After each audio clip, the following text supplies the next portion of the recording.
disambut dengan sukacita lalu diusir dengan kasar. Mungkin kata itu yang dapat mewakili perasaan rakyat Suriah hari ini. Mereka yang mengungsi di Turki tiba-tiba dikejutkan dengan pengumuman kesiapan normalisasi Presiden Erdogan dengan rezim Bashar Assad yang selama ini menerobos mereka.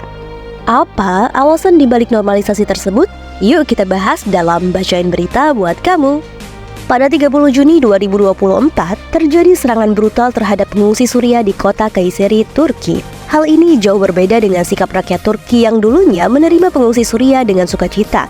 Bahkan mereka menampung sekitar 3,2 juta pengungsi Suriah. Kementerian Dalam Negeri Turki mengumumkan bahwa sekitar 472 pelaku penyerangan tersebut memiliki riwayat catatan kriminal.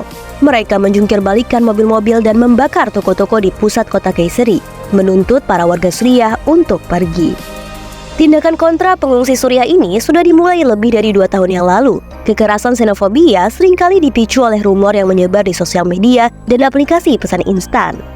Namun, Erdogan tidak mengambil tindakan krusial. Ia justru berfokus pada salah satu tujuan dalam kampanyenya, yaitu memulangkan warga Suriah ke negara mereka.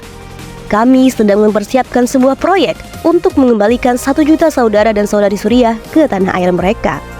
Rupanya, serangan tersebut dilakukan untuk mengancam warga Suriah yang menolak Erdogan berdamai dengan rezim Assad, sekaligus sebagai pemberitahuan bahwa mereka tidak memiliki tempat dan harus pergi dari Turki.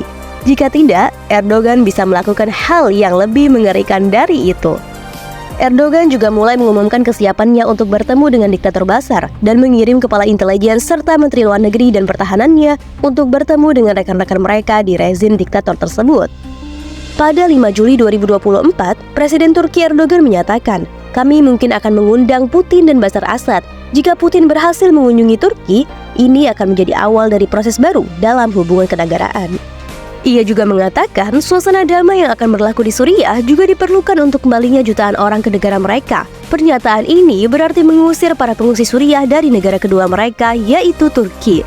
Pernyataan Erdogan muncul segera setelah dia kembali dari Kazakhstan dan bertemu dengan Putin di sana, serta mendiskusikan masalah Suriah dengannya.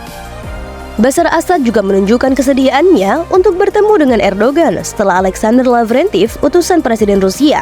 Assad mengunjunginya pada Kamis 7 Maret 2024 dengan menyatakan, keterbukaan Suriah terhadap semua inisiatif yang berkaitan dengan hubungan dengan Turki dan bahwa tujuannya adalah keberhasilan dalam memulihkan hubungan ini dan perlunya memerangi segala bentuk terorisme dan organisasi-organisasinya. Semua bentuk upaya untuk normalisasi ini adalah untuk menggagalkan revolusi rakyat Suriah karena bersifat Islami dengan cara mendirikan khilafah dan menggulingkan rezim. Hal ini diungkapkan oleh Menteri Luar Negeri Suriah, Walid Mu'allim, bahwa para revolusioner menginginkan tegaknya khilafah yang menaungi wilayah itu. Pejabat Rusia dan Amerika juga mengatakan hal yang serupa. Sikap menghalangi tegaknya Islam ini merupakan tujuan utama dari semua kebijakan yang ada, mulai dari Konferensi Jenewa, Wina, Riyadh, Astana, Moskow, Sochi, dan Resolusi Dewan Keamanan 2254. Kesemuanya merupakan proyek Amerika yang tidak mau Islam bangkit dan menjadi penentangnya. Dalam konferensi tersebut, tidak sama sekali menyebutkan pemulihan rezim dan Bashar Assad, karena yang terpenting bagi mereka adalah melestarikan dan menjaga sistem sekuler Suriah dengan cara apapun, termasuk bernegosiasi dengan rezim yang jelas-jelas melakukan kezaliman yang membabi buta kepada kaum muslimin. Karena itu, kita sebagai muslim jangan sampai tertipu dengan tipu muslihat dari para antek dan musuh Islam. Mereka bisa jadi terlihat sangat Islamis dan membela Islam, tapi di waktu yang bersamaan, mereka juga berubah menjadi pengkhianat paling keji yang membuat kaum muslimin keluar dari kandang singa untuk masuk ke mulut harimau. Wallahu a'lam bishawab.